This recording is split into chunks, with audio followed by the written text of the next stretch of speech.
entonces vamos a iniciar con esta porción, mientras esperamos los demás personas que conectan. Hay unos que me han dicho que por el tema del coronavirus, pues hay veces los horarios se le han cambiado y entonces hay veces les queda como complicado muchas ocasiones llegar a tiempo, pero entonces igual vamos avanzando y los demás que se vayan conectando, mira que vamos avanzando. ¿Sí me escuchan bien ahí? ¿Me escuchan bien? ¿Se escucha? Sí, se escucha. Listo. Igual ya para la otra semana y ya estoy haciendo como unos ajustes técnicos, entonces ya para la otra semana yo creo que va a estar mucho mejor. Listo. Entonces avanzamos en Romanos capítulo 11, versículo 11. Dice así: digo pues, ¿han tropezado los de Israel para que cayesen? En ninguna manera, pero por su transgresión vino la salvación a los gentiles para provocarles a celos. Recordemos que venimos hablando de Israel, venimos hablando desde el capítulo anterior, y este siempre ha sido la discusión histórica con respecto al tema de Israel. Lo hemos enfatizado de muchas formas, y es qué percepción o qué es la posición que nosotros debemos tener con respecto a Israel. De hecho, el tema que habla Romanos capítulo 11 es muy utilizado por los dispensacionalistas, ya lo vamos a ver por qué, y vamos a profundizar en esa discusión histórica que también está dentro de la Reforma con respecto a si Israel al final de los tiempos va a ser toda la nación salva o va a ser una parte salva o solamente los elegidos, ¿cierto? Dando a entender eso.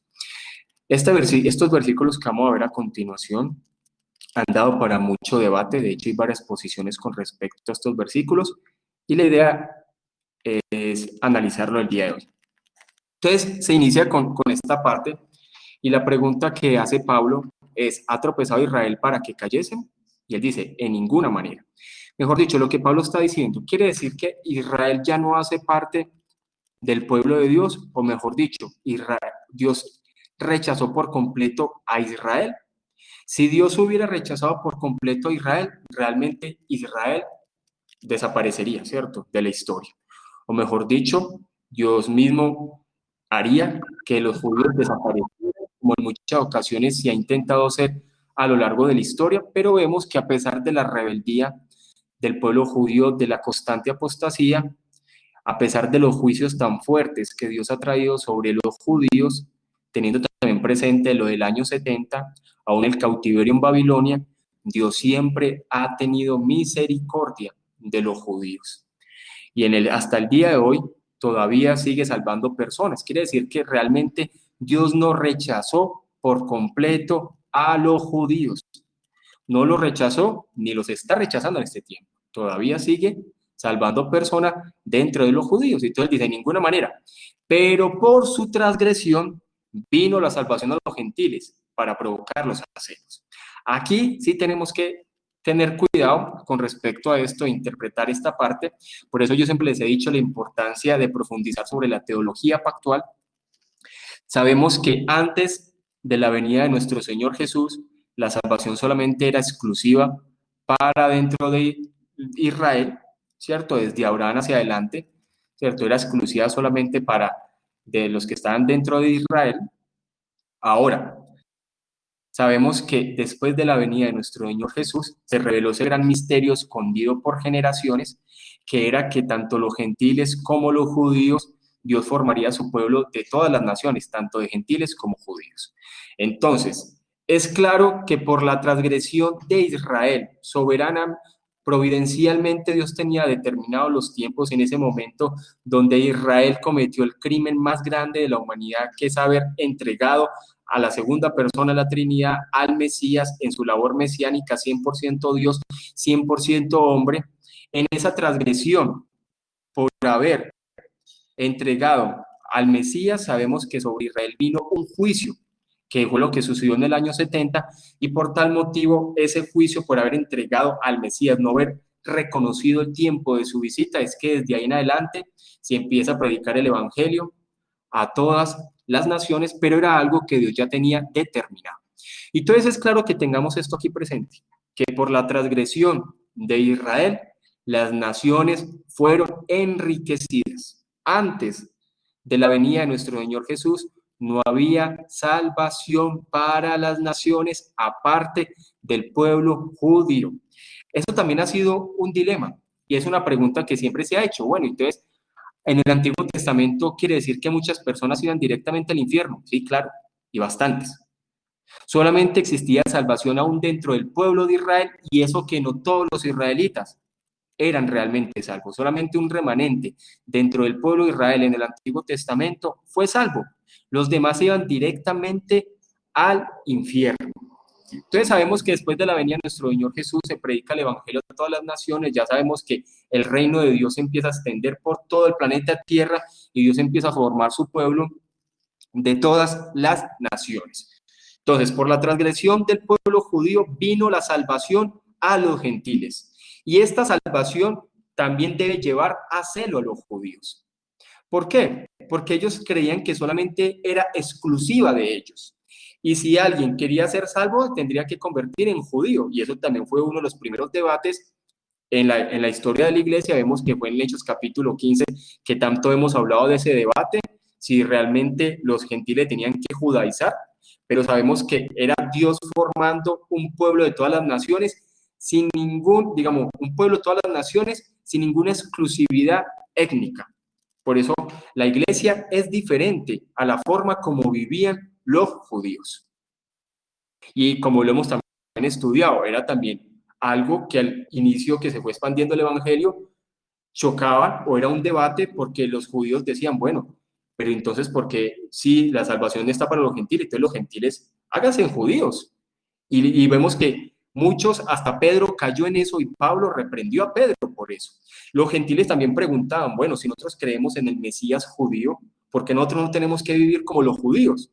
Y era porque Dios está estableciendo un nuevo pacto y todo aquello ceremonial terminaba en Cristo. Por eso es que nosotros estamos en contra de cualquier práctica judaizante que abunda tanto en el día de hoy y que viene desde los inicios. Listo, y ya avancemos.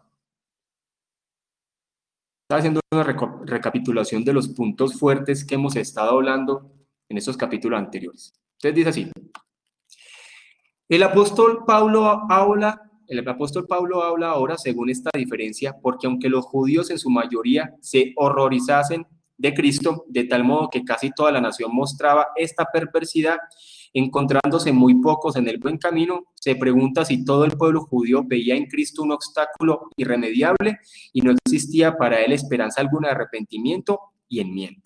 Era una pregunta que se realizaba al inicio, a medida que se fue avanzando en el Evangelio en el primer siglo, y era que mientras los gentiles estaban reconociendo sus pecados, estaban viniendo a Cristo por grandes cantidades, dentro de los judíos había una gran oposición, y era la pregunta que se hacían los judíos, que más que todos los apóstoles y los discípulos, era si realmente los judíos Dios los había rechazado o también Dios todavía te seguía un plan con ellos. Y Pablo después habla la conclusión que aún sigue Dios salvando judíos en esta generación.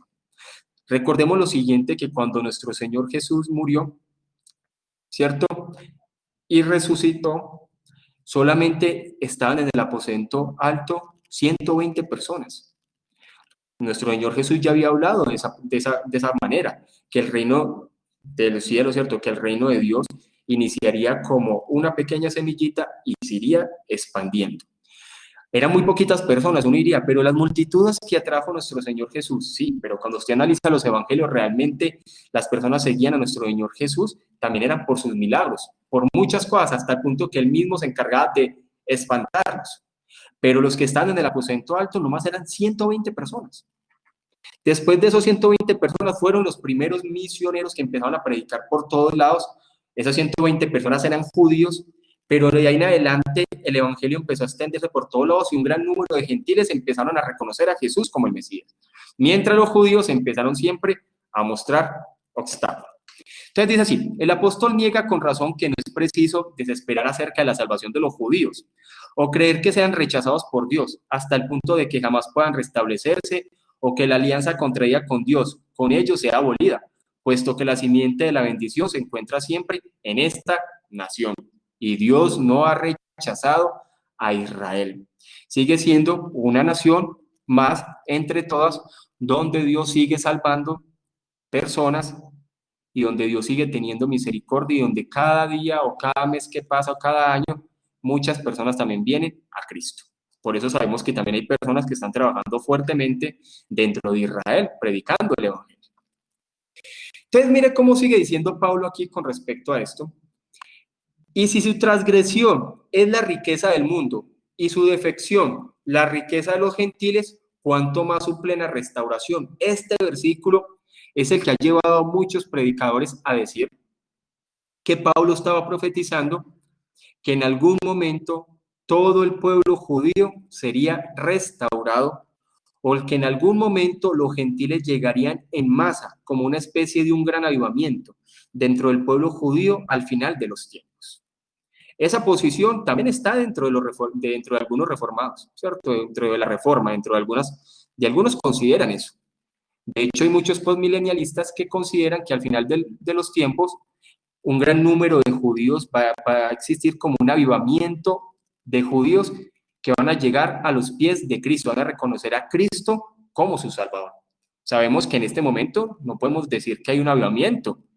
Vemos que sí hay razón, o sea, hay evidencia de que muchos judíos se están convirtiendo al cristianismo, pero de la misma forma como sucede en las naciones. Entonces Pablo empieza a decir la transgresión, o sea, por la apostasía de Israel, por causa de su rebeldía, por causa de su pecado, el mundo fue enriquecido. ¿Con qué riqueza? Con la riqueza espiritual. Realmente de Israel viene todo lo que nosotros tenemos como riqueza espiritual. De Israel viene nuestro Mesías. Realmente Dios concibió a Israel para que fuera por medio de Israel que dieran a luz al Mesías. ¿Sí? Nuestro Señor Jesús era judío según la carne. En Israel también vienen los pactos de la promesa, la Biblia, todo lo que tenemos de la Biblia. Entonces, nosotros hemos sido enriquecidos por causa de la transgresión del pueblo judío. Por su apostasía, los gentiles hemos sido enriquecidos. Todos los que estamos aquí, latinoamericanos, como yo siempre digo, alejados por muchos kilómetros, ahora podemos decir que servimos a nuestro Señor Jesús, que estuvo en el planeta Tierra, nació del pueblo judío, vivió por 3 años, el pueblo judío lo mató, pero era Dios mismo en la carne, 100% Dios, 100% hombre, plenamente Dios, plenamente hombre. Entonces hay que entender que nosotros hemos sido enriquecidos por causa del pueblo judío. Pero el pueblo judío pecó y Dios trajo un juicio fuerte sobre él, no obstante, no lo ha rechazado. Preguntas, aportes hasta ahí. ¿Alguien que quiera decir algo? Yo sé que este tema da mucho que hablar, ¿sí?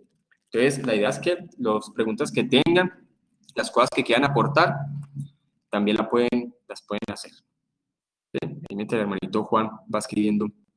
Dice, Génesis 12:3 dice, bendeciré a los que te bendijeren y a los que te maldijeren maldeciré, y serán benditas en ti todas las familias de la tierra. Sí, de hecho, desde el Antiguo Testamento era claro que Israel tenía que ser una luz para las naciones. No obstante, ellos no lo vieron así. Ellos se centraron solamente en algo exclusivo, hasta el punto de que ellos veían a las demás naciones como algo aterrador.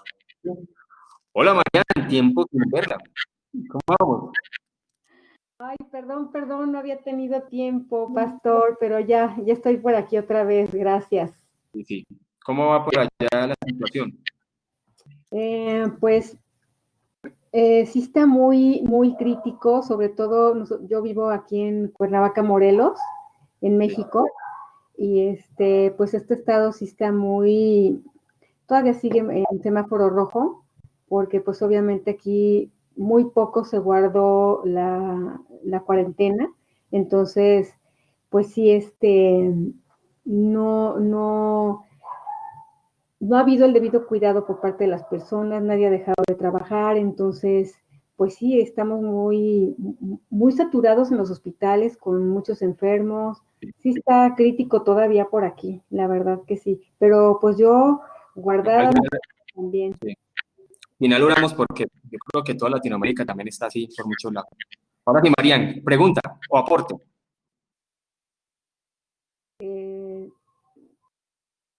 No, ahorita no. Le pregunté si le olvidó. Ah, es que apenas estaba ingresando. Sí, Hágale, no hay problema, Marian. Listo, no hay problema. Entonces seguimos. Dice así, Hendrickson, con respecto a este tema, dice, pues entonces ciertamente la salvación, dice, del número total de israelitas que había sido predestinado para ser salvos. Entonces, Hendrickson está con una posición que de mi parte es la que yo más comparto, de mi parte, que hablamos cuando el versículo habla de lo siguiente, que habla cuanto más su plena restauración, es que al final de los tiempos, cuando se dice que todo Israel será salvo, está hablando de todo el pueblo de Dios, ¿cierto? De los elegidos de todo el planeta Tierra serán salvos, y también dentro del pueblo judío, muchos dentro del pueblo judío verán la venida del Mesías. Pero que sea un avivamiento generalizado, grande, yo soy de los que no estoy de acuerdo con esa posición, pero sí hay muchos que están de acuerdo con esa posición dentro de la reforma, ¿cierto? Entonces dice así, dice, pues entonces ciertamente la salvación del número total de israelitas que habían sido predestinados para ser salvos, dice, eso es, no solo la salvación de un remanente en cualquier momento en particular, traería progresivamente una abundancia de bendición para el mundo entero. Hay que pensar en bendiciones tales como la unidad espiritual y la comunión.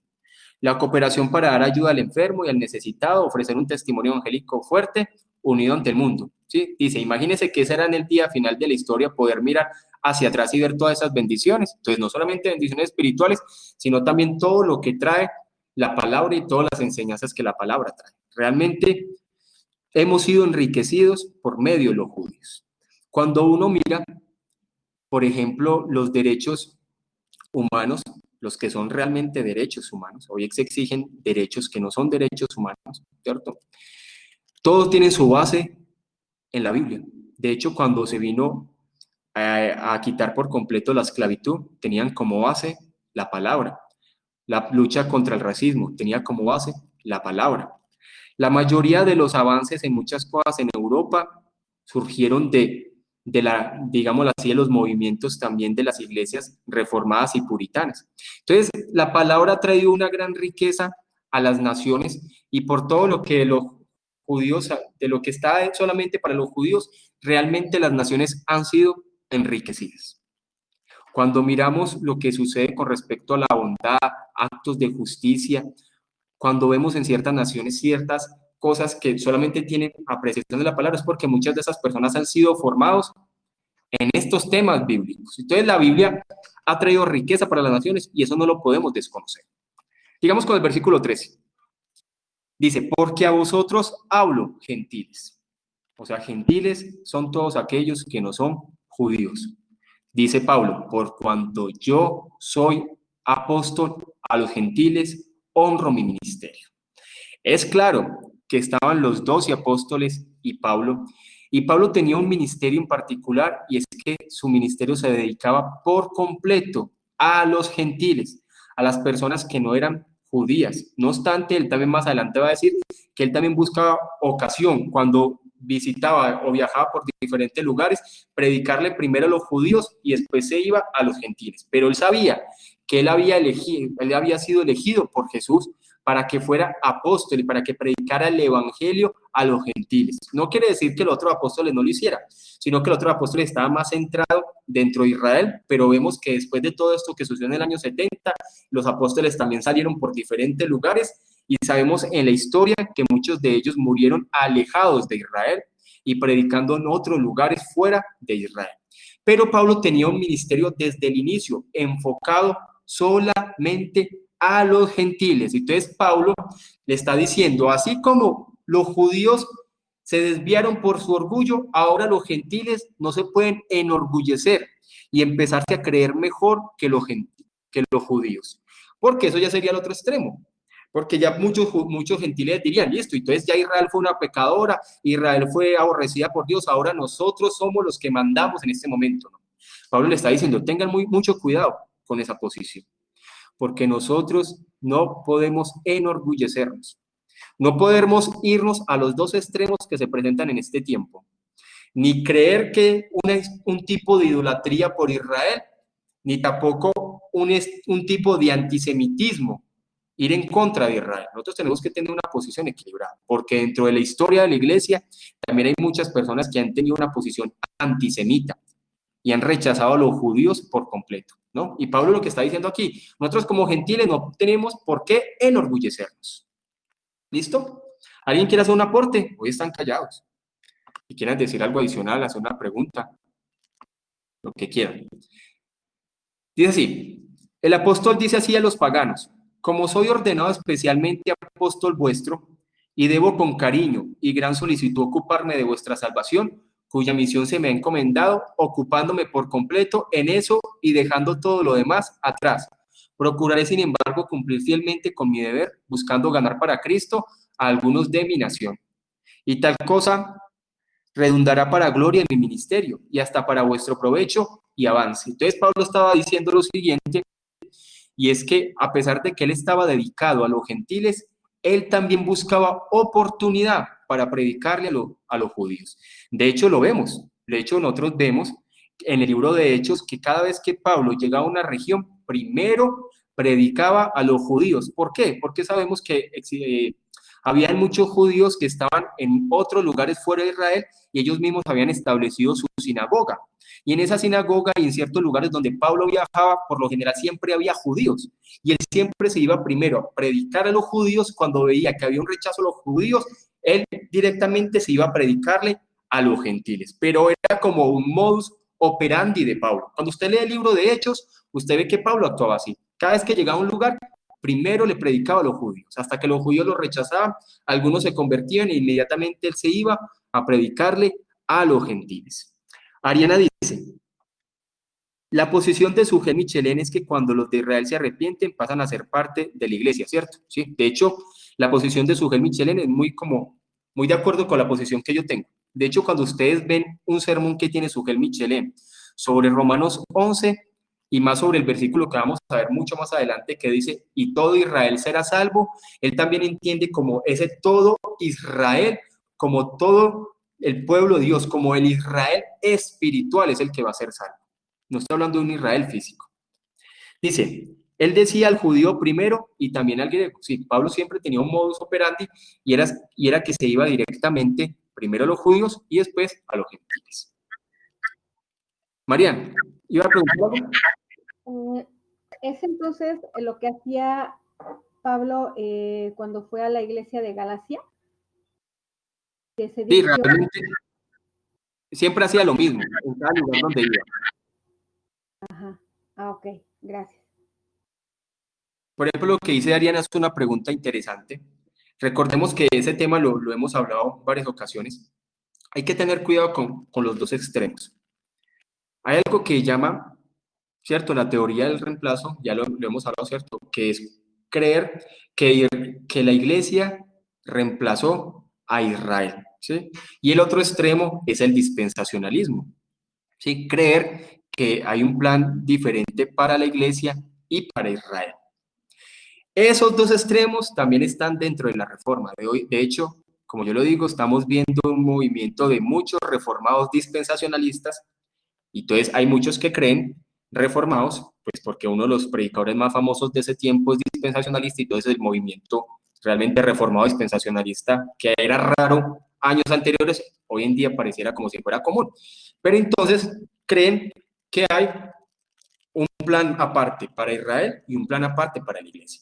Pero a lo largo de la historia de la iglesia y también hoy en día, muchos han creído que la iglesia vino a reemplazar a Israel. Y también eso es una posición que no está bien. ¿Cuál es la posición reformada equilibrada?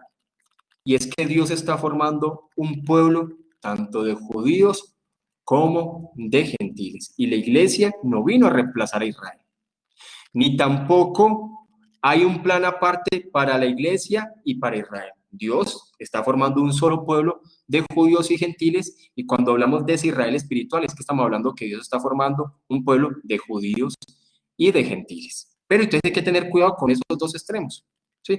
De hecho, cuando Sujel Michelén predicó este tema de Romanos 11, muchos decían, pero eso es la teoría del reemplazo, y después explicaba, es que no es la teoría del reemplazo, es que hay que entenderla correctamente, como lo han entendido los bautistas, más que todo a lo largo de la historia, ¿sí? Porque recordemos que la posición bautista es una posición más central, más equilibrada, ¿sí? Entonces, es claro, la iglesia no ha reemplazado a Israel. No obstante, tampoco podemos decir el punto dispensacionalista que hay dos planes. Dios está formando un solo pueblo de judíos y gentiles, un pueblo sin exclusividad étnica. ¿Listo? Muchos presbiterianos tienen una posición de reemplazo, pero no todos. ¿Sí? No todos. De hecho, muchos están muy de acuerdo con la posición bautista, pero no todos tienen esa posición de la teoría del reemplazo. ¿Sí? Listo, entonces avanzamos aquí.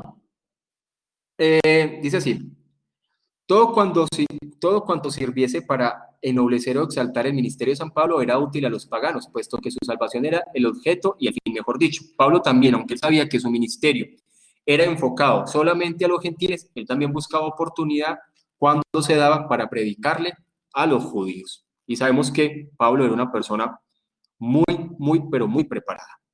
Entonces dice el versículo 14. Por si en alguna manera puedo provocar a celos a los de mi sangre y hacer salvos a alguno de ellos. Pablo decía que todo lo que estaba pasando provocaba un cierto celo. También lo hemos visto en versículos anteriores a los judíos. ¿Por qué? Porque es que los judíos decían, pero es que si alguien quiere ser salvo, tiene que vivir como un judío. Y Pablo le decía, no, eso ya terminó. Todo lo que esa parte ceremonial apuntaba a Cristo ya terminó. O sea, por eso siempre les digo, recordemos que el primer debate histórico, el primer concilio se vivió en Hechos capítulo 15 y fue con respecto a este tema, donde entonces dijeron, entonces, ¿qué le tenemos que decir a la iglesia? ¿Sí? Que sirvan a Dios, que obedezcan a Dios, ¿sí? Que no tienen que circuncidarse, no tienen que guardar ninguna de esta ceremonia judía. Y eso causaba, no les gustaba a los judíos, de hecho, por eso ellos decían que lo que Pablo estaba enseñando iba contrario a ellos. Y Pablo le decía, no, sino que todo eso ya terminó, todas aquellas ceremonias, todas aquellas leyes terminaron. Lo único que permanece es la ley moral. Esa no ha terminado, esa permanece. Recordemos que hay un movimiento en Latinoamérica que dice que la ley moral finalizó. No, la ley moral todavía sigue. ¿Listo? Entonces dice, para provocar a celo. Y ellos, o sea, eso daba celo, porque sabemos que la iglesia estaba creciendo y la iglesia dentro de Israel seguía pequeñita. Dice, y hacer salvo a algunos de ellos. Quiere decir que a medida que avanzaba el evangelio entre los gentiles, Pablo también mostraba el avance entre los gentiles y también predicaba el evangelio a los judíos para que muchos de ellos vinieran a los pies de Cristo. Sabemos que ahora está en un nuevo pacto. Jesús es la revelación completa de todo lo que se predicaba en el Antiguo Testamento. Todo, recordemos, se los he dicho, y esto hace parte de la teología pactual. Todo lo que está en el Antiguo Testamento es tipológico, es sombra, es oscuro, hasta que vino la realidad de todas las cosas, que era nuestro Señor Jesús. Jorge Aguilar dice, Pastor Carlos, una consulta con respecto a las promesas que Dios le hizo a Israel en el Antiguo Testamento, ¿se cumplieron todas en Cristo o la restauración que habla muchos profetas también del pueblo étnico? Hay que entender qué fue lo que se le prometió al pueblo judío, ¿sí? Con respecto a la tierra, realmente todo lo que se prometió se cumplió. Con respecto a la tierra, mucha gente dice, no, pero es que Israel no ha tenido lo que Dios le prometió de tierra. Claro que sí, en el tiempo de Salomón. En el tiempo de Salomón, de hecho, hay un versículo que dice que todo lo que Salomón vivió hasta donde gobernó, recordemos que el reinado de Salomón fue como la máxima expresión del pueblo judío. Y que recordemos que Salomón es un tipo también de Cristo. Todo en el tiempo de Salomón, la riqueza, la sabiduría, el gobierno, la expansión del pueblo de Israel de sus fronteras hasta más allá, era lo que Dios le había prometido al pueblo judío, y todo se cumplió. Se cumplió lo con respecto a los reyes, con respecto a todo eso. Ahora, cuando hablamos de las promesas espirituales, pues recordemos que esas promesas espirituales iban más allá, ¿sí? Y esas promesas espirituales siempre se hablaban con respecto a las naciones, y el pueblo de Israel sería de que esas promesas saldrían para todas las naciones. Pero con respecto a lo material, todo lo que Dios le prometió al pueblo judío se cumplió. y su máxima expresión llegó en el reinado de Salomón. De hecho, hay un versículo ahí, tengo que buscarlo, los voy a mandar, donde dice que todo lo que se le había prometido a Israel con respecto a su tierra se cumplió, ¿sí? Y con respecto al reino de Salomón. Hay que entender lo siguiente. Al pueblo judío se le hicieron muchas promesas físicas, pero también juntamente con esas promesas físicas se le hicieron muchas promesas espirituales. Entendamos que cuando vemos Hebreos capítulo 11 y Hebreos capítulo 12, se da a entender de que todos estos hombres llegaron, Dios les dio un entendimiento para comprender que todo lo que era el pueblo de Israel, todo lo que era el pueblo de Israel era típico, era una tipología de algo superior. Por ejemplo, cuando hablamos de las 12 tribus, estamos hablando de las naciones. Cuando hablamos de Canaán, estamos hablando de la heredad prometida. Cuando hablamos del descanso en Canaán, estamos hablando del descanso eterno. Cuando hablamos del rey sobre el pueblo de Dios, estamos hablando de Cristo sobre el pueblo de Dios. ¿Sí? Cuando hablamos del sacerdocio, cuando hablamos de los profetas, estamos hablando de que esos tres oficios se cumplen dentro de nuestro Señor Jesús. Pero la promesa más grande dentro del pueblo judío eran las espirituales, solamente que el pueblo judío solamente se centró en las promesas materiales. Por tal motivo ellos no entendieron la visitación de Jesús, y cuando Jesús vino ellos solamente se centraron en lo material, sin comprender que la mayor bendición es que tenían que ser libertados de la esclavitud del pecado y que la promesa del pacto era que quitaría el corazón de piedra y le haría un corazón de carne y que escribiría las leyes en su corazón. Y eso no lo entendieron ellos. De hecho, los judíos solamente se centran en lo material. Ellos esperan es un gobierno mundial, donde ellos sean la capital. Ellos, los sionistas, esperan eso. Y Dios les ha concedido muchas cosas al pueblo judío actualmente, o sea, hasta el punto de llegar a ser una gran potencia, a pesar de lo pequeño que son. Miremos esto, donde podemos ver nosotros esto, con respecto a lo que sucedió con Isaac y con respecto a lo que sucedió con Jacob. Yo creo que se los he dicho. Cuando vemos el tema de Isaac, vemos que Abraham le pregunta a Dios, bueno, ¿y qué de Ismael? Recordemos que Dios le había dicho a Abraham que despidiera a Ismael juntamente con Agar. Pero ¿qué le dice Dios a Abraham? Le dice que de Ismael saldrán varios reyes, que Israel tendrá grandes tierras. Y de hecho, si analizamos en este momento, los descendientes de Ismael, ¿sí? Son muchos más numerosos y tienen más tierra que los judíos en este tiempo. Ahora, miremos con respecto a Jacob. Recordemos que Jacob se robó la primogenitura, pero cuando nosotros vemos la bendición que Dios le dio, que Isaac le dio a Esaú, era casi parecida a la bendición material que le había dado a Jacob. Solamente la diferencia eran esas bendiciones espirituales, ¿sí? Vemos que Esaú, ¿cierto? Vemos que también los descendientes de Esaú también llegaron a tener grandes tierras, príncipes y todo eso, pero sabemos que las promesas reales eran las promesas espirituales, y era que Israel sería el encargado de dar a luz al Mesías, esa simiente, ¿sí? Dándolo a entender de esa forma, que bendeciría a las naciones y por medio de él tendríamos vida eterna. Por eso el enfoque siempre ha sido no ver lo material. De hecho, dice que aquellos hombres anhelaban la ciudad que no tiene fundamento, anhelaban la ciudad espiritual, a pesar de que Abraham, por ejemplo, anduvo como nómada en ese territorio. Él sabía que Dios le iba a dar ese territorio, pero él anhelaba algo que era mucho más allá de lo físico. ¿Sí? Recordemos que todo lo de Israel era tipológico, todo apuntaba a algo, y esa tipología terminó hasta que Jesús vino. Porque mucha gente dirá, bueno, ¿y entonces qué significa que en el tiempo de Hitler, entonces los judíos fueron sacados de su territorio? No significa nada, porque la tipología terminó hasta que vino la revelación de todas las cosas, que es nuestro Señor Jesús. Pero antes de nuestro Señor Jesús, todos los sucesos de Israel en el Antiguo Testamento apuntaban a Cristo y tenían escondido, y Dios utilizó los sucesos para esconder el plan de redención hasta que la realidad de todas las cosas llegara, que es por medio de Cristo, ¿sí? Y eso hace parte de la teología pactual. La teología pactual no es fácil, hermanos, pero hace mucha falta en la reforma de Latinoamérica.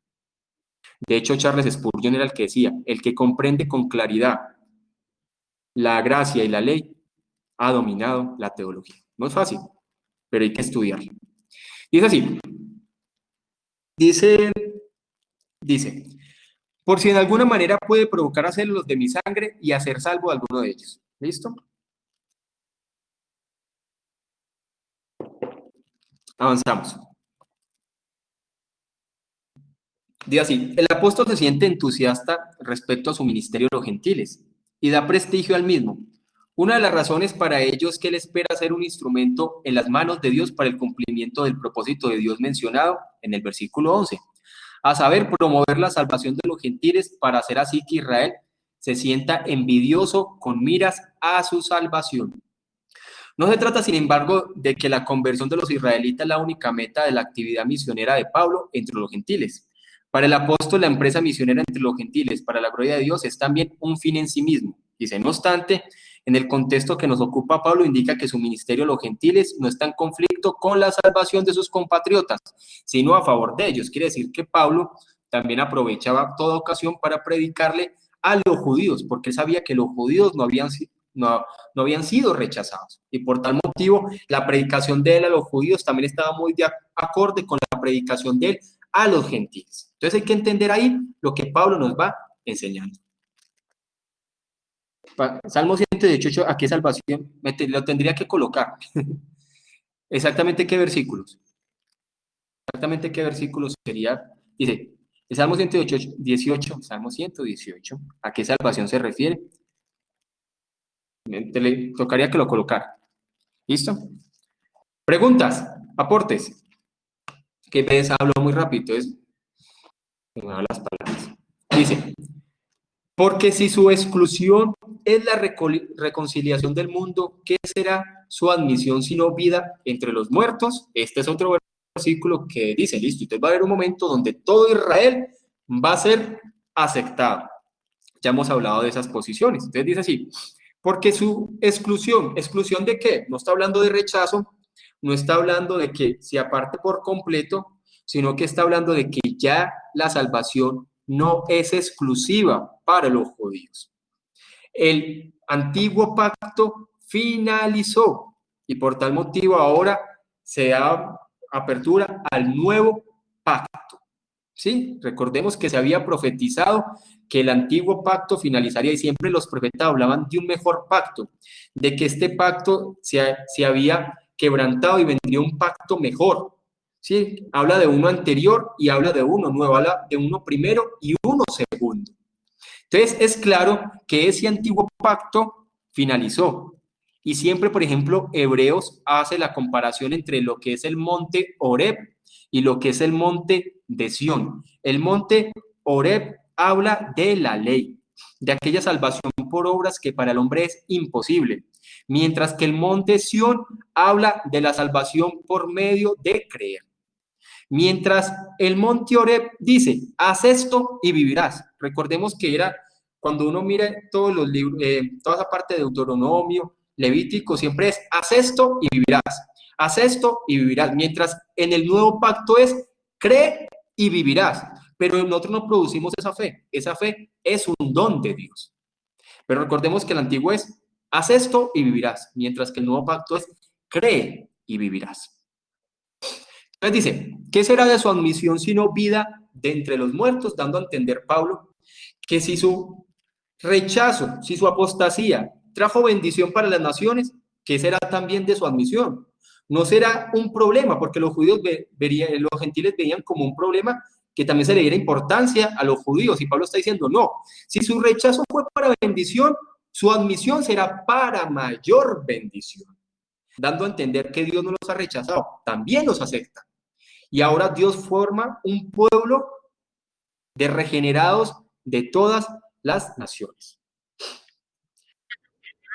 Bendito que viene en el nombre de Jehová. Está hablando de Jesús. Marian, no le escucho bien. Pastor, entonces en el Antiguo Testamento, el obedecer que hacía era por obras y por obedecer la ley. No, no, no. Recordemos que siempre la salvación ha sido igual. Recordemos que el evangelio de salvación, ¿cierto?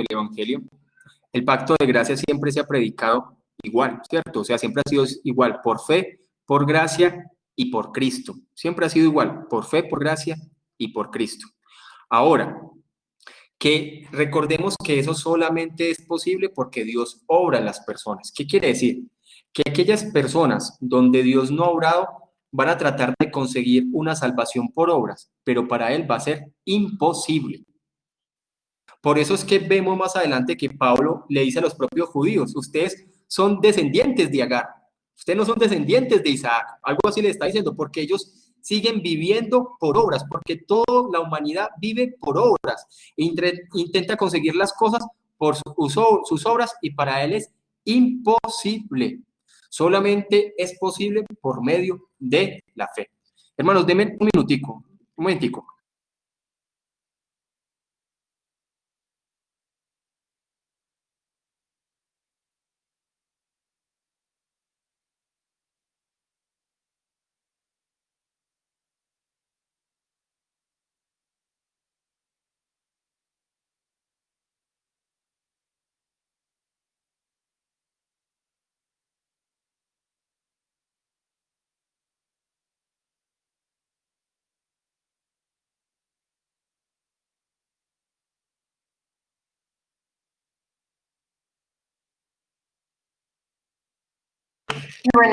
Bien, hermano, es que estaba que, mira, arreglando una cosita. Listo.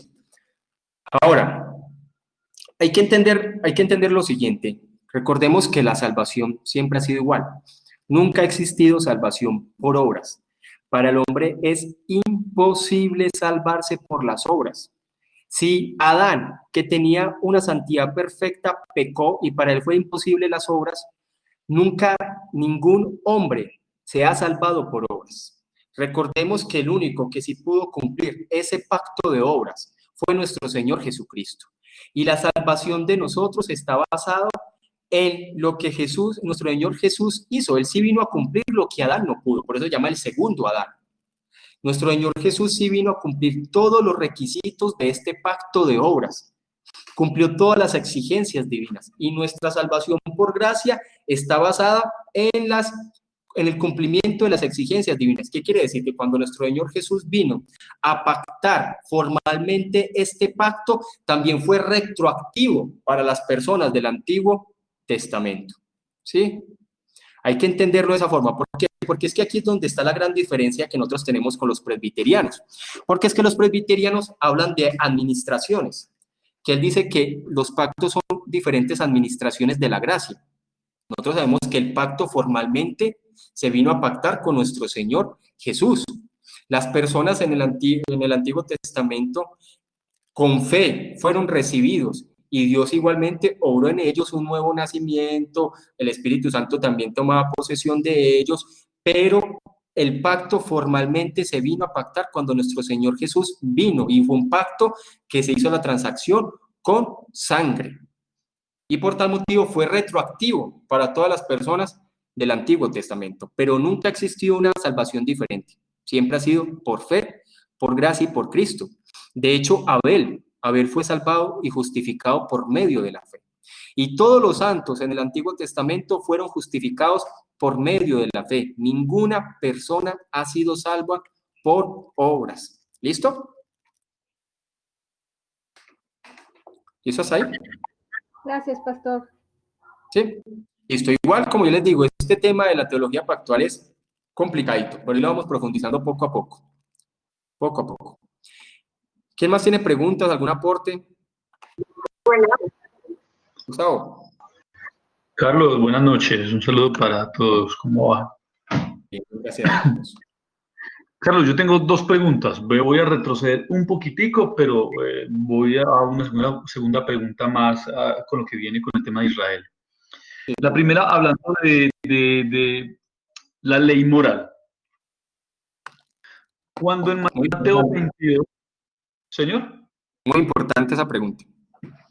Sí, señor. Dice aquí, a ver, que se me perdió. Bien, Mateo 22:36.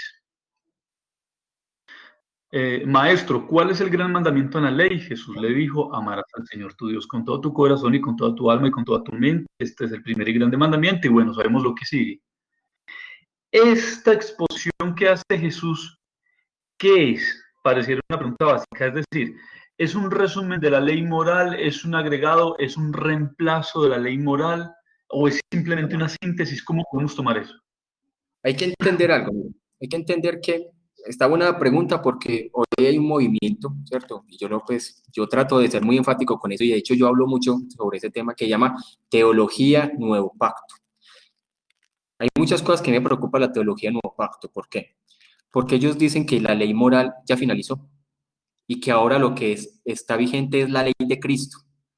Entonces ellos dicen, sí, sí, nosotros creemos en la ley de Dios, pero en la práctica no la creen porque no tienen como sustento. Ellos no enseñan los mandamientos, no enseñan la ley moral porque ellos dicen, no, la ley moral ya finalizó. Recordemos que cuando usted empieza a estudiar los reformados y los puritanos, ellos no dicen que Cristo es la finalización, ¿cierto? Hablando de la ley moral, sino que Cristo nos vino fue a liberar de la maldición, ¿sí? Y del poder que tenía el pecado en nosotros, que para nosotros era imposible vivir para la ley. Ahora, sabemos que como decía Thomas Watson, ¿cierto? Que la ley me lleva a Cristo, Cristo me lleva a la ley. Para un corazón no regenerado, la ley es tortura. Pero para un corazón regenerado, la ley es deleite, hablando de la ley moral, no de la ley ceremonial. No, Jesús no trajo algo nuevo. De hecho Jesús mismo, él mismo dice que él no vino a quebrantar la ley, sino a cumplirla. Y de hecho, Pablo más adelante dice, y también en Romanos, que la ley es santa y pura. La ley moral no ha desaparecido, la ley moral está desde el inicio. Y nuestro Señor Jesús no vino a quitar la ley moral. Fue a quitar el poder que estaba sobre el creyente, el cual para él era imposible y tenía dominado el pecado, y el cual para él era amargura, y eso hablaba de un corazón no regenerado, pero cuando el corazón es regenerado, tenemos que decir como el salmista, cuánto amo tu ley, me deleito. De hecho, Calvino era el que decía que él no veía la ley como algo negativo, sino como algo positivo en el creyente. Todas estas personas que hoy en día hablan de la teología del Nuevo Pacto es como una especie de antinomianismo, es como una especie de antiley. Rechazan la ley moral de alguna forma. Nosotros no rechazamos la ley moral, hermanos. La ley moral sigue vigente y se debe enseñar.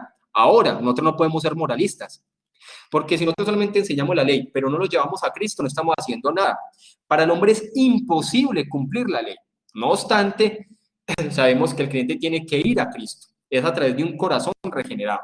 Pero el creyente se convierte en un estándar de vida. Por eso recordemos que están los tres usos de la ley que siempre han defendido la reforma. El primer uso de la ley es el uso civil, ¿sí? El segundo uso de la ley es el uso pedagógico. Y el tercer punto de la ley, que es el más discutido, es el uso didáctico. ¿Qué es el uso didáctico? Y ahí es donde nosotros debatimos con los antinomianistas y debatimos con los de la teología del Nuevo Pacto. Es que para ellos dicen que la ley ya no juega un factor didáctico y ya no es un estándar de conducta para el creyente, sino que desapareció. Y entonces ellos dicen, ya nadie tiene que enseñar a nadie, sino que Cristo está en mi corazón y Él me va a enseñar qué hacer. Y eso puede ser subjetivo, porque entonces yo voy a definir según mi corazón qué es bueno y qué es malo. La ley es santa, la ley está, y yo siempre tengo que estar centrado en la ley, porque la Biblia dice es que esa ley es la que se va a escribir en mi corazón, porque si no yo voy a vivir basado en un montón de subjetividades y yo voy a darle nuevas definiciones al pecado y yo voy a decir, no, pero es que yo no pequé.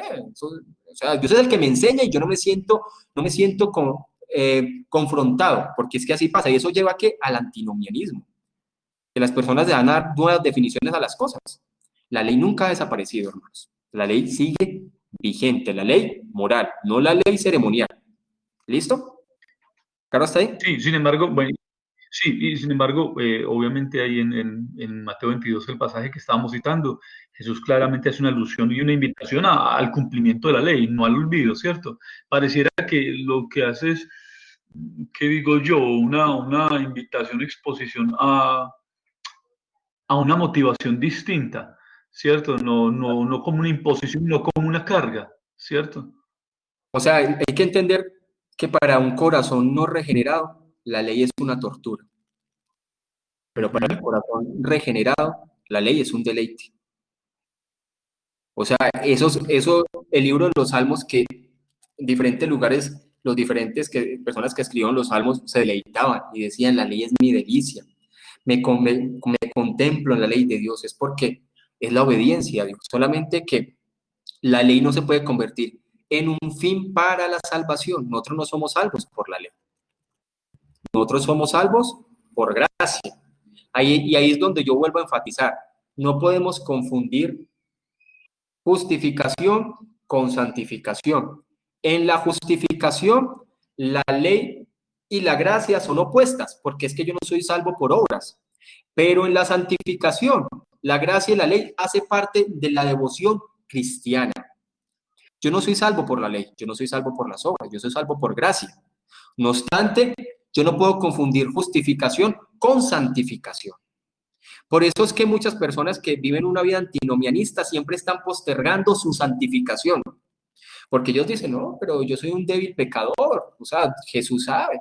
Y ahí es donde sale la teología liberal. O sea, usted mira lo aterrador que hoy es en día ver personas que se hacen llamar a sí mismos reformadas, pero viven deformados. ¿Por qué? Porque postergan la santificación. Solamente les gusta hablar de la gracia. Dice Juan Goyeneche, dice, se abre mis ojos para que vea las maravillas de tu ley. Salmo 119, 18. Gustavo.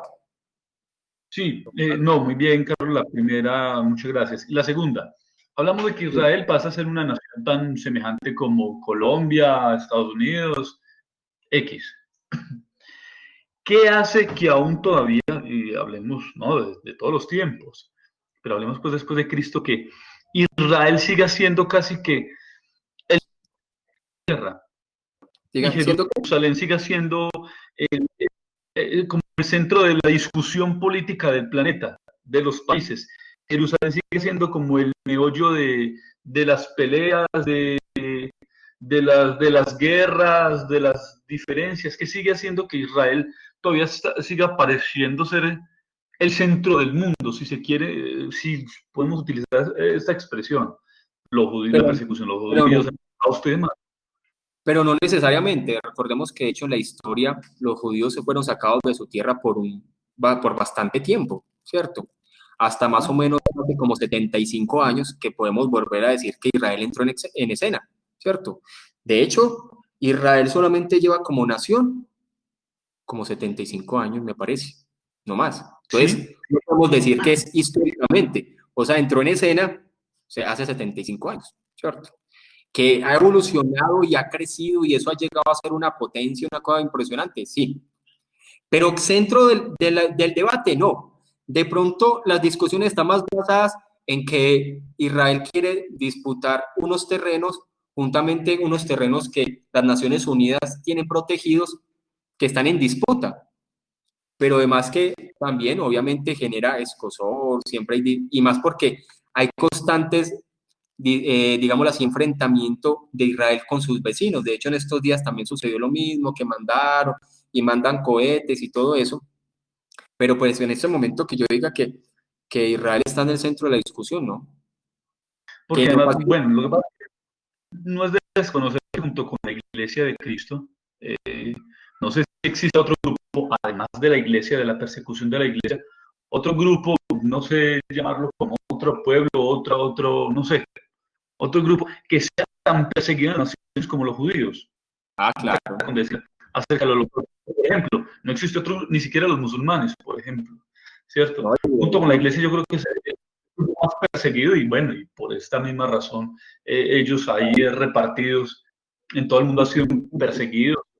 Y también por sus ideas y también por sus bases, claro, y demás que tienen, también ha pasado, pero Dios le prometió a Israel ese terreno, y ese terreno en el que ellos están ahí, ¿sí? Esa discusión tiene que ser una discusión internacional. No sabemos si va a ser algo legal o no legal, ¿cierto? Hay muchos que les va a parecer que eso que hace Israel de quitar terrenos, para muchos es algo ilegal, para otros puede ser algo legal, ¿sí? Pero es una discusión, y en este momento la discusión de Israel es por terrenitos. Realmente, por ejemplo, usted ve los montes del Golán, o sea, no es que sean una gran posesión, porque es que Israel es muy pequeño. Israel es muy pequeño, ¿sí? Muy pequeño. Tiene mucho poderío, pero las discusiones son terrenos pequeños que se llaman terrenos en disputa, ¿sí? Que lo está disputando con los palestinos y también con parte de la parte de arriba, que los montes del Golán y la franja de Gaza. Pero sí son terrenos y la discusión es esa, porque Israel cada vez más se va apoderando de esos espacios.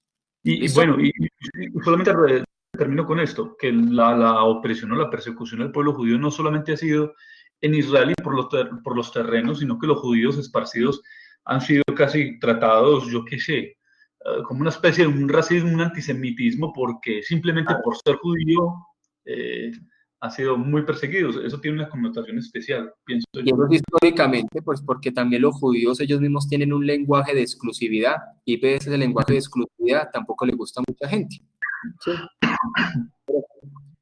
¿Sí? Pero igual, como digo, ahí está la discusión, pero es algo que es nuevo, y también la iglesia se ha encargado de agregarle esa persecución, porque dentro de la iglesia hay mucho sionismo, y hay muchas personas de la iglesia a nivel mundial que esperan que Israel sea la capital mundial del planeta Tierra. Entonces, aparte de eso, hay muchas ideas que la propia iglesia, que cree en un dispensacionalismo, se ha encargado de construir eso. ¿Listo? Listo, entonces avancemos acá. Joa Romero dice, hay unos versículos también apoyando la parte de la ley. Dice, de manera que la ley de la verdad es santa y el mandamiento santo, justo y bueno. Luego lo que es bueno vino a ser muerte para mí, en ninguna manera, sino que el pecado, para mostrarse pecado, produjo en mí la muerte por medio de lo que es bueno, a fin de que por el mandamiento del pecado llegase a ser sobremaneramente pecaminoso. ¿Sí? Y Romanos 7:25, gracias doy a Dios por Jesucristo Señor nuestro, así que yo mismo con la mente sirvo a la ley de Dios, más con la carne a la ley del pecado. ¿Sí? Está hablando de que para el creyente, para la persona no regenerada, es imposible cumplir la ley, pero para un corazón regenerado, sabemos que es por medio del obrar del Espíritu Santo que nos vamos santificando. Recordemos que la santificación es una obra sobrenatural, y recordemos que nosotros mortificamos el pecado por medio del Espíritu Santo. Jorge. Buenas noches. ¿Cómo vamos? Bien, Pastor Carlos, hermano, buenas noches. Pastor Carlos, bueno, con la pregunta que hizo Gustavo al principio sobre la ley, yo entiendo más o menos lo que él quiere decir. No sé si es esto, Gustavo. Lo que pasa es que yo creo que también una vez escuché, o no sé si me enseñaron, no recuerdo bien ahora, que, por ejemplo, los primeros 4 mandamientos hablaban de ese resumen como que hace Jesucristo cuando dice que amarás a Dios con todo tu corazón, con toda tu mente y con todo tu alma. Y el otro, amarás al prójimo como a ti mismo, hace referencia a los otros mandamientos de no matarás, honrarás a tu padre y a tu madre, no codiciarás. Entonces, de pronto yo digo que Gustavo más o menos se está inclinando por ese resumen, como que Cristo resumió de esa manera la ley. Entonces, exacto. No sé, Pero es eso, sí, porque los primeros 4 hablan de nuestro deber hacia nuestro Señor, y los otros hablan de los deberes hacia nuestros hermanos. Igual todo está centrado en un amor que nace de la verdad. Es que nosotros no somos mandados así sentimos. Nuestro deber es amar. Recordemos que el mandamiento es amar a Dios. No dice, si usted siente, ame a Dios. No. Amar es un mandamiento. No es si yo siento, no es si yo quiero. Es un mandamiento, amar.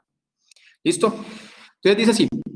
El apóstol insiste siempre sobre esta misma idea, que los paganos no deben mostrarse envidiosos pensando que su condición puede empeorar por el hecho de que los judíos sean recibidos en gracia. Como Dios pues ha sacado milagrosamente de la muerte la vida y de las tinieblas la luz, deducimos que con más razón será menester esperar la resurrección de este pueblo casi muerto, cuya resurrección vivificará a los paganos. Entonces, dando a entender también que los gentiles también podrían mostrarse como ofuscados, creer que ahora que Israel también puede ser recibido por gracia, y entonces ellos pasarían otra vez a ser cristianos de segunda categoría. Ellos les dicen, no, es que ya no hay cristianos de segunda categoría. Todos son unos en Cristo, porque es que los judíos llevan a las personas en Galacia a creer que como ellos no estaban guardando la ley, o sea, la ley ceremonial, ni la ley de circuncidarse, ni muchas cosas, ni vivir como ellos de sus tradiciones, les hacían pensar que eran cristianos de segunda categoría. Y de hecho muchas personas que vienen con esas ideologías mesiánicas, ¿sí?, de esas ideologías judaizantes, llevan a los creyentes a creer que son cristianos de segunda categoría porque no guardan las fiestas, que porque no se circuncidan, que porque no celebran yo no sé qué cosas, que porque no tocan un montón de cosas, ¿sí? ¿No? Recordemos que el pueblo de Dios no tiene exclusividad étnica. Todo tiene que ser centrado en lo que la palabra nos dice, cómo podemos buscar a Dios y adorar a Dios. Listo, avancemos. Avancemos acá. Listo, dice. Miren este versículo tan interesante. Dice, si las primicias son santas, también lo es la masa restante. Y si la raíz es santa, también son las ramas. Hay muchos comentaristas que hablan con respecto a esto, que cuando se dice de la raíz, está hablando de los padres del pueblo de Israel, de aquellas personas que Dios eligió, ¿sí? Hablando de los patriarcas, Abraham, Isaac, Jacob, entonces dando a entender, si la raíz, el inicio de este plan o sea, ese plan misterioso que Dios tiene, es santo, o sea, ese pueblo que Dios ha estado formando, es santo porque recordemos que en Abraham se le dio esa promesa. Recordemos que dice que muchos comentaristas dicen que Abraham tiene doble paternidad, una paternidad espiritual y una paternidad física. La paternidad espiritual es porque a Abraham se le dice que en su simiente serán benditas todas las naciones. Y Pablo más adelante dice, nosotros también podemos llamar a nosotros a Abraham nuestro padre, porque es que Abraham es el padre de todos los creyentes, ¿sí? Entonces, si el inicio de ese plan de Dios es santo, las ramas también deben ser santas, hablando de los elegidos, hablando de que Abraham se eligió para tener una descendencia física, pero también una descendencia espiritual, aún teniendo presente de que de su descendencia física no todos serían salvos, y que él era escogido como esa cabeza de ese pacto abrahámico, ¿sí?, en el cual solamente eran los elegidos. Y entonces Dios fue formando un pueblo, primero de judíos y después de gentiles. El pueblo verdadero, la verdadera Israel espiritual, solamente era conformado por regenerados en el Antiguo Testamento, por personas que nacían de nuevo aún dentro del pueblo judío. Hemos visto los versículos, no todos los israelitas eran hijos de Dios. Dios tenía un remanente aún dentro del pueblo judío. Entonces mire cómo empieza a decir con respecto a la rama. Entonces nos tenemos que imaginar un árbol de olivo, porque esta ilustración es una ilustración muy hermosa con mucho significado. Entonces coloquémosle mucho cuidado a esta ilustración, porque esta ilustración también habla de un solo pueblo. Y aquí es donde podemos ver lo que Ariana nos estaba preguntando. No es ni la teoría del reemplazo, ni tampoco es el dispensacionalismo, porque aquí no se hablan de dos árboles, aquí se habla de un solo pueblo. Y miremos esta ilustración, que esta ilustración nos va a llevar a una comprensión y una conclusión de todo esto que hemos venido hablando. Entonces dice, aquellos intérpretes que no obstante han adoptado dicha teoría informarán a veces a sus lectores, o sea, la teoría de que al final de los tiempos existirá un avivamiento gigantesco de judíos, dice, vida entre los muertos significa que en los días posteriores habrá un cambio radical o una conversión del pueblo de Israel que resultará en bendición en bendición para la humanidad, un avivamiento mundial en el que Israel irá de un triunfo misionero entre los gentiles. Recordemos que el dispensacionalismo habla de que estos 144,000 personas son judíos que van a ser evangelistas. Pero es que cuando nosotros nos enfocamos al final de los tiempos, ¿evangelistas de qué? Sí, para el dispensacionalista la iglesia ya va a estar en el cielo. Entonces ahí es donde no concuerda esta idea escatológica. Entonces mire que aquí Hendriksen hace el mismo análisis. ¿Olvidan acaso que según la interpretación de Romanos 11, 25 y 26, favorecida por ellos y sus aliados, ya no habrá más gentiles que puedan ser candidatos a la conversión, puesto que según lo ven estos exégetas, será solamente después que la totalidad de los creyentes gentiles hayan sido reunidas en el rebaño de Dios que Israel será finalmente salvada? O sea, cuando vemos que al final de los tiempos, cuando dice que la totalidad de Israel será salvada, estamos hablando de la totalidad del pueblo de Dios, y que va a haber un número grande también de judíos, claro que sí, así como va a haber un número grande también de las personas en las naciones. Mire cómo sigue esta imagen y la vamos a continuar después. Y este versículo 17 es muy bonito porque nos lleva como a ilustrar claramente qué es lo que pasa con los gentiles. Dios está formando un pueblo, iniciando en el pueblo de Israel, y después se abre a las naciones, pero no es que Dios esté formando otro pueblo, sino que ahora nosotros somos injertados en ese pueblo. Y Dios está formando un pueblo de judíos y de gentiles. Entonces dice así, pues si alguna de las ramas fueron desgajadas, y tú siendo olivo silvestre, recordemos que en ese lugar de esa parte donde está Israel, ¿cierto? Hay árboles de olivos, que son los árboles que se cuidan y que los granjeros cuidan y le echan abono los frutos del olivo son grandes. Aquellos árboles que se llaman silvestres, que no tienen un granjero que los cuide y están, digámoslo así, en los bosques, como no tienen un cuidado, estos olivos son más pequeñitos, ¿sí? Y toda la imagen aquí es la siguiente. Muchas veces estas personas que se dedicaban a guardar y a cuidar, a cultivar los olivos, cuando ciertamente el árbol ya estaba con muchas hojas y no estaba produciendo casi fruto, ellos hacían un injerto. Cogían de este árbol silvestre, cortaban unas ramas y lo que hacían era injertarlo sobre el buen olivo con el fin que produjera fruto. La imagen es esta. Dios ya tenía un pueblo, lo estaba formando desde años atrás, con su plan. Ahora el evangelio se predica a las naciones. Nosotros, Dios ya no está formando un pueblo aparte, no. Eso sería dispensacionalismo. Ahora, tampoco podemos decir que Dios ahora reemplazó a la iglesia y plantó en lugar de este árbol otro árbol. Eso sería teoría del reemplazo.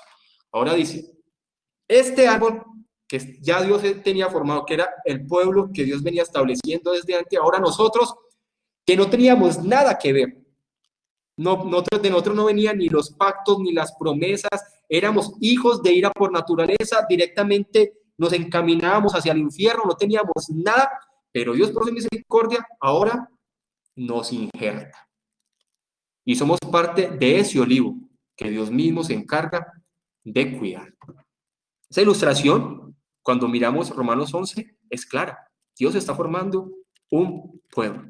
Dice, pues si algunas de las ramas fueron desgajadas y tú siendo olivo silvestre, hablando de los gentiles, o sea, dando a entender, ustedes como gentiles no pertenecían al buen olivo, mejor dicho, ustedes no pertenecían al árbol o al olivo que Dios cuida, que Dios abona, que Dios se encarga de hacer florecer, el árbol elegido de Dios, ustedes no pertenecían, pero ustedes han sido injertados en lugar de aquellos que se merecían la primera opción, que son los gentiles que no son regenerados, sino aquellos gentiles que van, son esos judíos que a pesar de ser judíos no hacen parte del verdadero pueblo de Dios, sino que van directamente al infierno. Dicen, nosotros ahora somos injertados en lugar de ellos. Y ahora nosotros somos participantes de la raíz y de la rica savia del olivo. O sea, nosotros ahora somos participantes de los pactos, de las bendiciones espirituales. Esta imagen es sorprendente. Y ahí echa de lado el dispensacionalismo, o sea, dándole a entender así, la teoría del reemplazo. Porque Dios no está ahora plantando un árbol aparte, ni tampoco desgajó este árbol y plantó otro. ¿Sí? O sea, Dios no está cuidando dos árboles, ni tampoco quitó uno para plantar otro, sino que es el mismo árbol que Él viene formando a lo largo de la historia. Ahora nosotros, los gentiles, somos injertados en este árbol del olivo. Preguntas, aporte hasta ahí. ¿Qué opinan de esta ilustración? Buenas noches, hermano. Sebastián, ¿cómo vamos? Todo bien, hermano. Bueno, más que todo, creo que es una idea que se va desarrollando y que creo que lo saca Pablo desde Génesis, ¿no? Cuando en Génesis capítulo 3 dice, y pondré enemistad entre ti y la mujer, y entre tu simiente y la simiente suya. Este te herirá en la cabeza y tú le herirás en el calcañar. Desde Génesis se ve igual una división, ¿no? De los hijos de Dios y los hijos del diablo o los perdidos. Y eso se va desarrollando durante toda la Biblia, donde vemos tanto personas que sí eran convertidas como personas que eran perversas. Y ahora en todo esto, como igual Jesús mismo decía, ¿por qué se jactan de ser hijos de Abraham? Si Dios mismo podría levantar hijos de Abraham desde estas mismas piedras. Entonces es algo que no es que ha aparecido en el Nuevo Testamento, la idea de que, bueno, a Dios se le vino a agregar a los gentiles, sino que es algo que ya estaba desde su mente, desde el mismo Abraham, cuando le dice, por ti, por tu simiente serán benditas todas las naciones. Entonces es algo que el desarrollo del plan de Dios a través de toda la historia, y que realmente es Dios soberano sobre la historia, sobre toda la creación y aún sobre nuestra salvación. Así es. Por eso hemos dicho, la única división que existe en el mundo no es ni por fronteras, no es ni por color, sino entre aquellos que son regenerados y no regenerados. Caín, la Biblia dice que era perverso. Abel, el primer justo. Aún esa línea de entre regenerados y no regenerados se ve aún desde los primeros hijos de Adán y Eva. Es claro ahí, ¿sí? Entonces dice así, hablándole a los gentiles, Pablo le dice, no te jactes contra las ramas, dice, ahora el apóstol habla de la dignidad presente de los paganos, o sea, los gentiles, que no es distinta a la de las ramitas o injertos unidos a otras ramas y que pudieran llegar a convertirse en injertos en algún excelente árbol. El origen y manantial de los paganos procedía de un árbol, de un olivo salvaje y estéril, porque en toda la raza no había más que maldición. Toda su gloria se derivaba pues de la nueva incisión y no de la condición antigua de su linaje. Por tanto, no era necesario que los paganos se gloriasen por encima de los judíos por alguna excelencia propia. O sea, ¿qué tenemos nosotros de gloriarnos por encima de los judíos? Nosotros venimos de descendencias de antepasados paganos, hijos de ira por naturaleza, pecadores por naturaleza. Nuestro camino era eso, éramos olivos silvestres.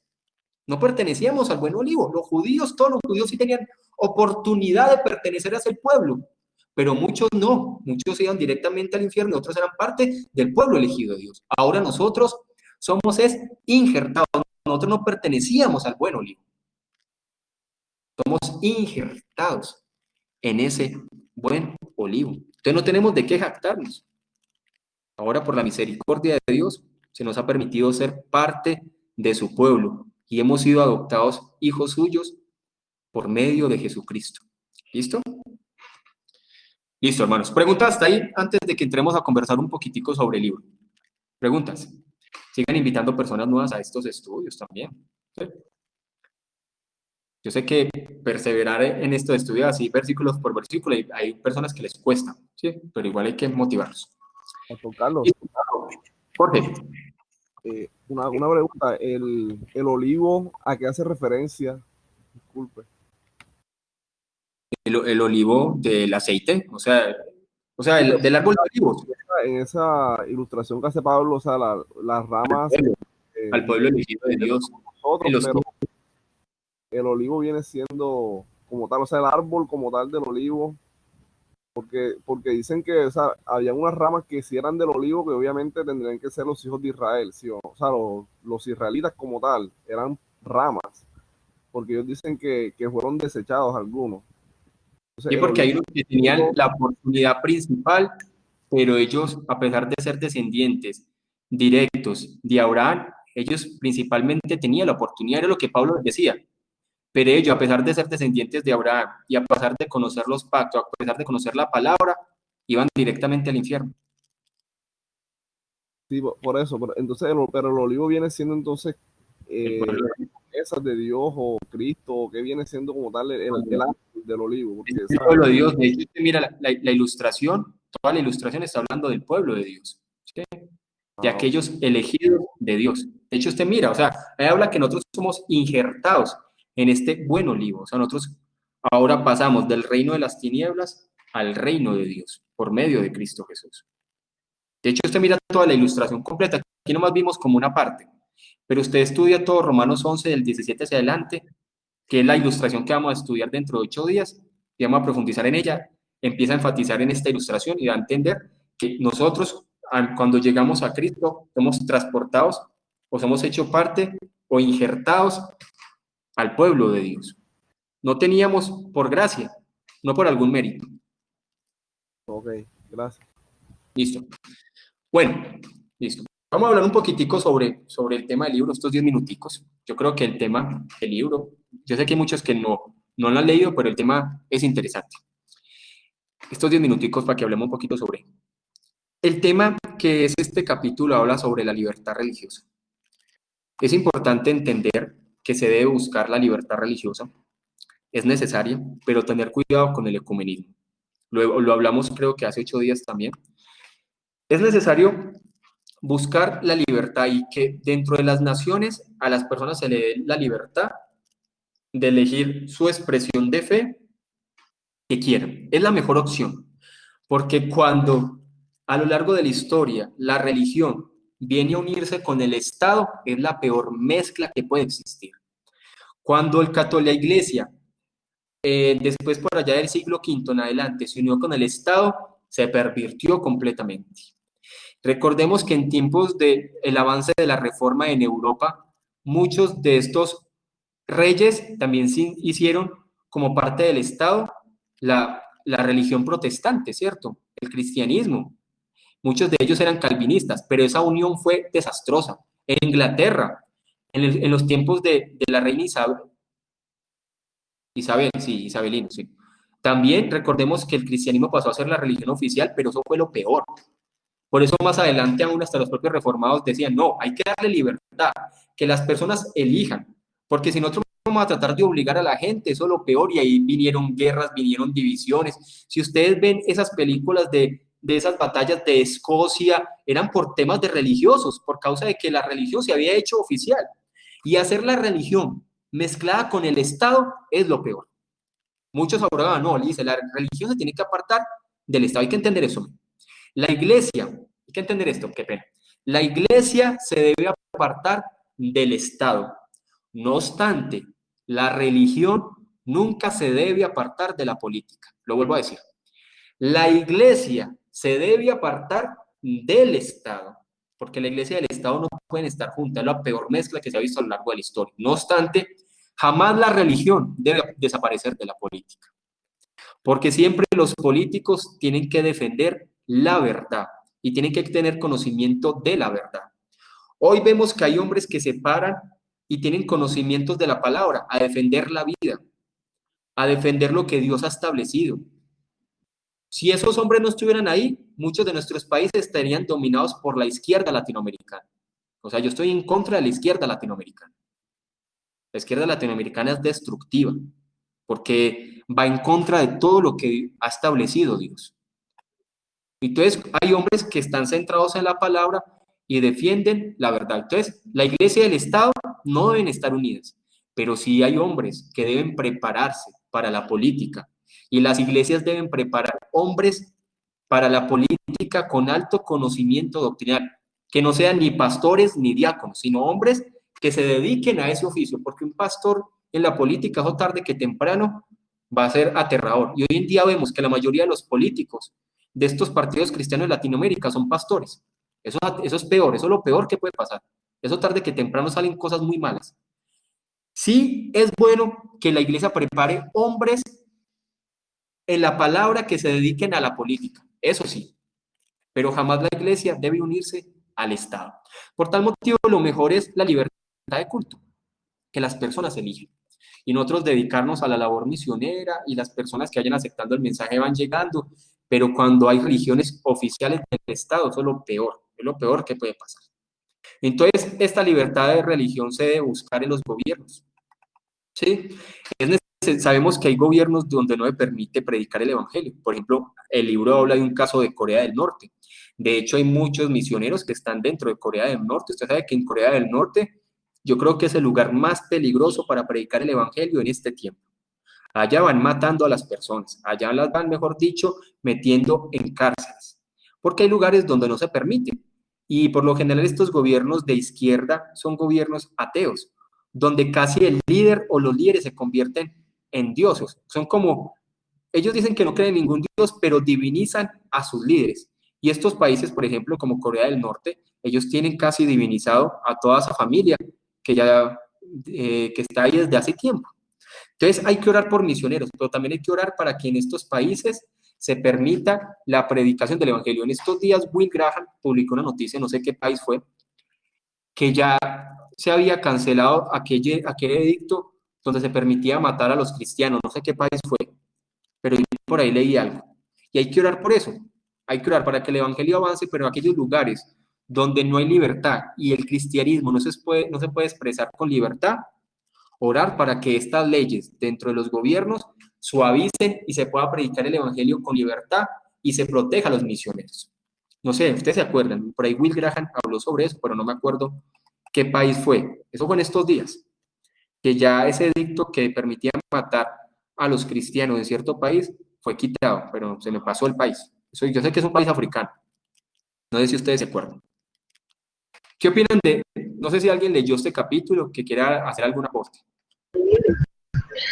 Carlos, no, a mí me asalta, yo leí la porción del libro, me asalta una pregunta. ¿En qué momento, porque además se convierte en un hilo muy delgadito, entre el abogar por la libertad de culto y el ecumenismo? ¿En qué momento está uno pasando la brecha? ¿En qué momento siente uno que dejó de abogar por la libertad de culto y cayó en ecumenismo para no cometer ese error? Cuando se deja de ser confesional, cuando se deja la ortodoxia histórica y se abre a la teología liberal. Por lo general, la teología liberal lleva al ecumenismo. Recordemos que la teología liberal lleva a un amor desenfocado bíblicamente, donde dice hay que amar a nuestros hermanos testigos de Jehová. Hay que amar a nuestros hermanos, a todos se les llama hermano, a nuestros hermanos mormones. Hay que amar a nuestros hermanos, o sea, dando a entender que con esa palabra amor debo aceptar sus doctrinas. Y estamos llegando a un punto en este momento de la historia donde antiguamente usted tenía una posición y usted presentaba su posición y la gente la respetaba. Hoy en día sucede lo siguiente, si usted no acepta la posición de las minorías, usted es un intolerante, pero eso sí, ellos no aceptan su posición. O sea, casi que nos están casi obligando a aceptar la posición de ellos, pero ellos no quieren respetar la de nosotros.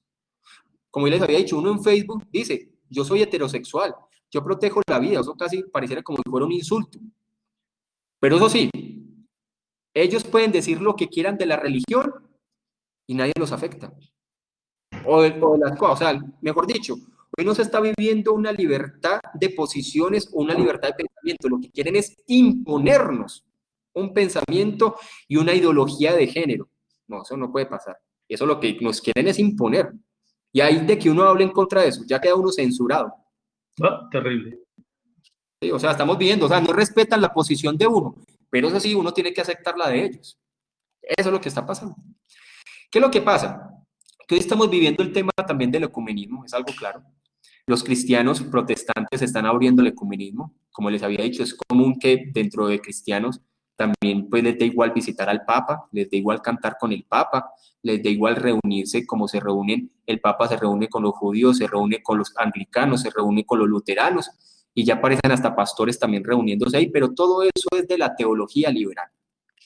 Cuando se deja la ortodoxia histórica y se abre a la teología liberal, lleva al ecumenismo, donde todos somos, de alguna forma, hermanos, todo dirige a Dios, pero cada uno sigue su forma y su estilo.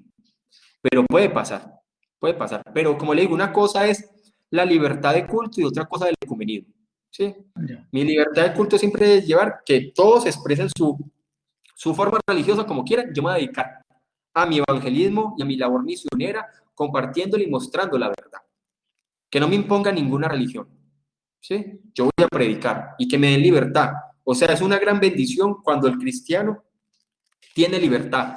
Recordemos que cuando suben hombres de izquierda, van a aprovechar cualquier oportunidad para colocarles trabas a los cristianos. O si no, mire, por ejemplo, lo que está sucediendo en Bogotá, aunque también hay que ser conscientes que Bogotá está muy grave con esta pandemia, pero recordemos que esta mujer que sabemos que ella es una mujer lesbiana, ¿cierto? De izquierda, casi centroizquierda, pero aprovechó esta oportunidad para irse en contra de las iglesias, o en contra, más bien, prohibiendo. O sea, hay que entender, La izquierda aprovecha cualquier oportunidad que se le dé y en ocasiones va a colocarle trabas a la labor de la iglesia. Y eso es lo que pasa. En algún momento siempre los de la izquierda... Si usted dice que hay una oportunidad para la izquierda, es esta. Sí, claro, y mire lo que está pasando. Esta es la oportunidad. Puede que las iglesias se van a abrir y demás, pero bueno, ya nos dimos cuenta con declaraciones que cualquier forma de atentar en contra de los creyentes, en contra de la fe, o sea, esta es la oportunidad, este es el tiempo. Y eso va a pasar cuando la izquierda sube y tiene poder y gobierno. Por lo general hay oportunidad donde va a ir en contra de la iglesia. Por lo general los conservadores o personas de centro derecha en muchas ocasiones defienden mucho a la iglesia. En ocasiones, porque también hay una derecha radical que también es grave aún para la iglesia. Esa derecha radical más bien utiliza la iglesia para sus fines, ¿sí? Pero también hay que mirar que hay oportunidad, por ejemplo, pero sí estamos mirando que Bogotá, o los cristianos de Bogotá, la van a pasar un poquitico duro con esta alcaldesa. Sí. Listo. Preguntas, apuntes, para que oremos. Si alguien quiere decir algo adicional, algún aporte. Listo, entonces vamos a orar. Bueno, ahí dice Marco que es Sudán. Yo creo que es Sudán, ¿cierto? Que ahí fue donde se prohibió eso, que fue algo que subió Will Graham. Que se tenía o sea, que había una persecución muy fuerte contra los cristianos, pero ahora ya se suavizaron las cosas. Y eso es lo que hay que orar, para que en estos gobiernos que se persigue a la iglesia se dé libertad. Bueno, oremos y oremos también por todo esto que está sucediendo en Latinoamérica, porque estamos viviendo ya un momento donde casi las unidades de cuidado intensivo están están en sus límites, o muchos de ellas llegaron a sus límites. Entonces, que Dios nos ayude para que Dios tenga misericordia. Bueno, Padre, gracias, Señor, por este tiempo, por permitirnos estar aquí reunidos, Señor, como hermanos, de forma virtual. Te doy gracias, Señor, por esta porción tan relevante, Señor, para nuestra comprensión de muchos temas, Señor, de la palabra. Gracias, Señor, por este tiempo que es edificante para nosotros. También aprovechamos, Señor, para orar por este tema del coronavirus en Latinoamérica. Mira, Señor, que ya está grave. Hoy te pedimos por misericordia. Tú eres el que tienes control de todas las cosas. Te pedimos para que seas tú dándole sabiduría a los presidentes, a los gobernantes, a los alcaldes, para que puedan tomar las mejores decisiones. Ten misericordia en Latinoamérica, Señor, que sabemos que no tiene los recursos que tiene Europa, y por tal motivo, Señor, lo que se está viviendo es mucho más grave, y te pedimos, Señor, para que seas tú ayudándonos y teniendo misericordia de esta situación. En el nombre de Jesús. Amén y amén. ¿Listo? Listo a usted, hermano. Dios los bendiga. Gracias. Señor, Que Dios los bendiga. Dios los bendiga.